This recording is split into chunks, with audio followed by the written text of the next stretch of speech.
Final Fantasy VIII maintains a popular reputation as the black sheep of the main Final Fantasy series. This is because Final Fantasy VIII challenged and reinvented many conventional elements of the Final Fantasy series. These include major changes to the battle and growth mechanics, a higher degree of realism, a story and world with greater sci-fi elements than previous installments, and according to many internet comments, a pervasive weirdness. Although many of these changes would disappear in future titles, Final Fantasy VIII introduced a lasting tradition. It is the first main Final Fantasy title to feature not the electronic synthesized voice, but the recorded human voice in its music. However, the recorded voice is used sparingly, only appearing in 7 out of the 74 tracks from the official soundtrack. Several of these tracks share a recurring vocal motif, the sounding of the phrase Fithos Lusec Wecos Vinosec. This motif connects to important overarching narrative beats that functionally associates the music with Madwomen, better known in the game as sorceresses. By grounding my analysis in the work of feminist scholar Susan McClary, I aim to show that Final Fantasy VIII relied on Western gendered music conventions to chart unfamiliar territory into the realm of recorded voice. Let's take a closer look at the motif in question. In its most common iteration, Fithos Lusec Wecos Vinosec is heard from a women's ensemble as either a solo or with light accompaniment. The motif is simple. Each word of the phrase receives one measure, split mostly into the same 2-quarter note rhythmic pattern, and sounds on the same pitch.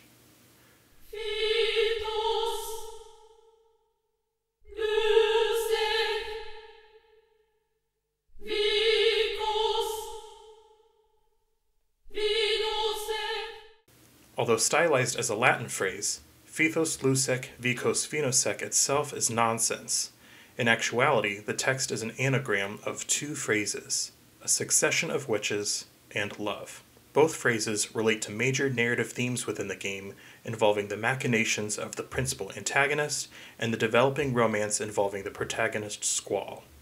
Therefore, although most likely unbeknownst to the player, major narrative themes are evoked at each sounding of the motif. There are 4 instances of the motif appearing in the tracks Liberi Fatali, Succession of Witches, Fithos Lusec Wecos Vinosec, and The Extreme.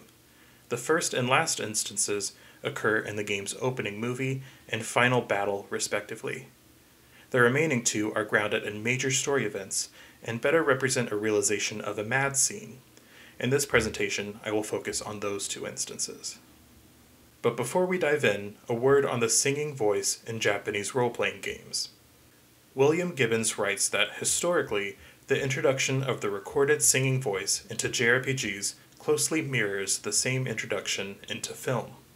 For both mediums, the use of diegetic song facilitated the inevitable shift from text to sound.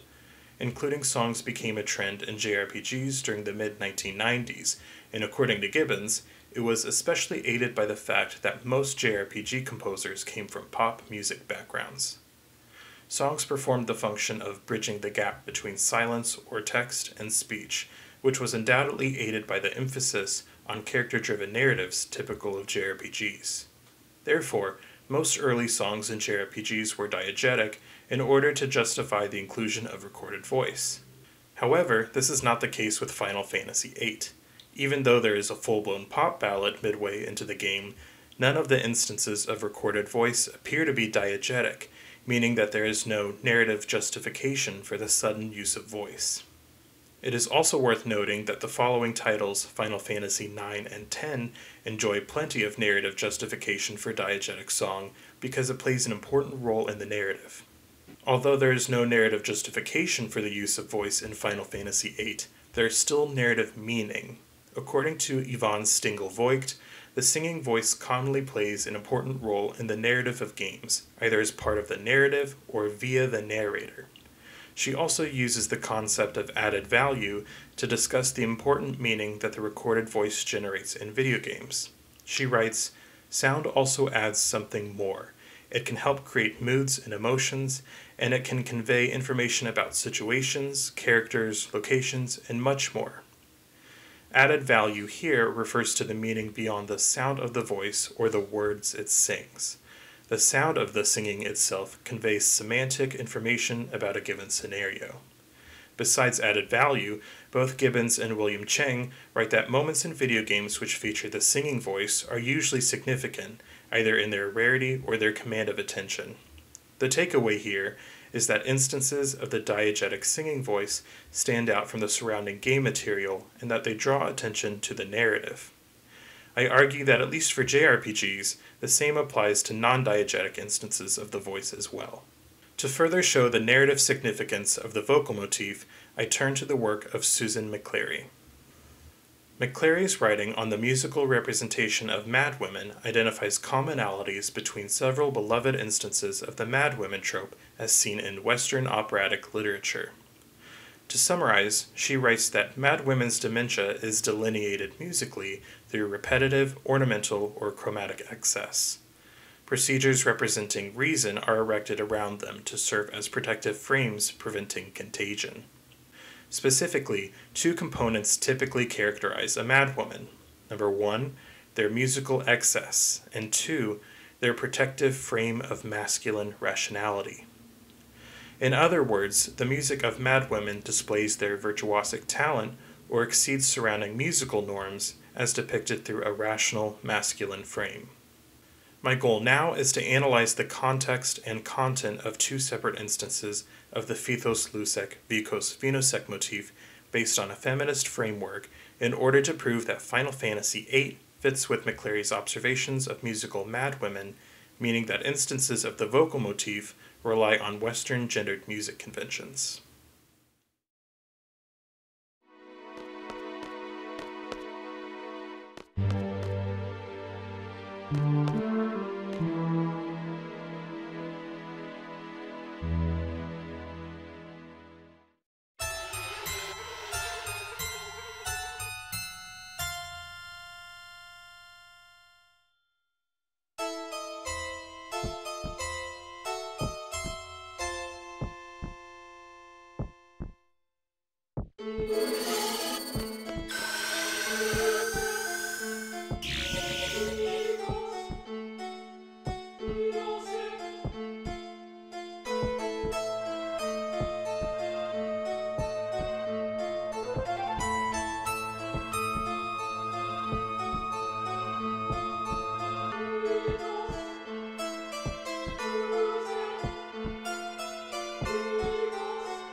In this first example, the party gets their first glimpse at the game's villain.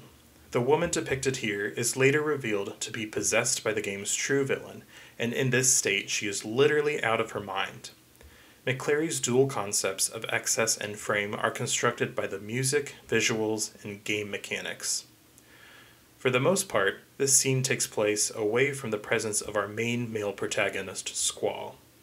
However, we still witness this encounter from a male perspective. The sorceress Edea appears and tempts Cypher, our surrogate male presence. In speech laden with sexual undertones, she essentially seduces him to the dark side. While I would never mean to suggest that most Final Fantasy clothing is conservative or even remotely normal looking, at least in the context of this scene, Edea's appearance is distinctly sexualized. She stands out from the other characters with her dark and skin-tight dress, clawed nails, plunging neckline, and a mysterious mask. The sexualization of the scene aids in the representation of Edea as a madwoman. McClary, quoting Elaine Showalter, writes that attitudes towards madness in modern Europe have been informed by attitudes towards sexual difference. The growing science of psychiatry came to differentiate radically between explanations for unreason in men and the cause of madness in women, namely, female sexual excess. Historically, the sexualization of madwomen reinforces the masculine frame, and Cypher's initial resistance establishes a sense of rationality. We understand he's thinking clearly at the beginning of the scene, but that he becomes corrupted by her influence. With the frame established, let's move on to the elements of musical excess. Although one potential reading could suggest that this music acts as a character-based theme for Edea, I instead suggest that the game constructs this as a narrative-based theme. At this point, the player has only heard recorded voice in the opening movie, so the sudden introduction of voice significantly stands out from the surrounding musical vocabulary. Furthermore, there is a separation between normal gameplay and mad spectacle through the use of a break and displacement in both the gameplay and music. In terms of the gameplay, the player suddenly loses control over their character's squall as the game forces the player to witness a cutscene that takes place elsewhere. There is also a full break between music cues as the previous background music fades out before the vocal motif begins. Differentiation between music textures also separates each music cue. For example, the instrumentation preceding the transition features a middle register synth lead and strings. After the break, the supporting instrumentation for the vocal motif features high register harpsichord and strings. The sonic vocabulary is further augmented by a heartbeat sound effect that persists throughout the scene. Overall, the rupture in both content and context demands the player's attention to the narrative. The same goes for the next instance of the vocal motif, which occurs during a substantially more dramatic event.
Again, McClary's concepts of excess and frame are on display, perhaps to an even higher degree than the previous example. Once again, the scene is framed by a masculine perspective. Our first view of the parade is over the shoulder of Squall and a fellow party member helplessly witnessing the ceremony unfold. Although Edea physically appears in a position of power, it is morally undermined by her orientation with a rational male perspective. Furthermore, the sheer spectacle of Edea's parade, especially since she just publicly committed an act of murder, helps to contextualize her as a madwoman. Her rise to power puts her on a monstrous display. In this instance of the vocal motif, exotic musical elements heighten both the frame and the excess. We now hear the motif first in the low bass register before it opens up into a full choir. The surrounding instrumentation is altered to include heavy percussion, woodwinds, and a dulcimer. The music also wanders into whole tone material when the camera zooms in on Edea and her parade float. Combined, these elements have an exotic affect, which casts Edea as a foreign other. Therefore, the madwoman's excess is again fulfilled through the dramatized disruption of surrounding musical vocabulary through the sudden use of recorded voice, in addition to a mixture of exotic elements. Both excess and frame are reinforced by voice and exotic-aligned music, but they are also heightened by the dramatic transition. Rather abruptly, the dialogue, "It's starting," interrupts the preceding scene featuring Squall's separated comrades. The camera then rises up through the ground to frame the player's view of the parade through Squall's perspective. This transition feels especially abrupt to the player, because while they move their character toward the exit of the sewer dungeon, the game assumes control by launching into a cutscene, shifting to a new narrative action space. When the player assumes control again, they are met with a series of cutscenes that once again briefly remove the player's control. The rapid alternation between player-controlled action and cutscene is uncharacteristic of the typical gameplay. This is supported by a similarly abrupt musical transition. Here, the vocal motif itself launches the transition. As before, the preceding music texture differs from the new texture accompanying the vocal motif. The player hears a quiet texture of sparse high-register strings and a chime before the vocal motif assumes control in a low bass register that rapidly builds into a much fuller orchestral texture. Like the previous example, a narrative rupture aided by the music and game mechanics forces the player to receive the transition and subsequent action as a significant narrative event.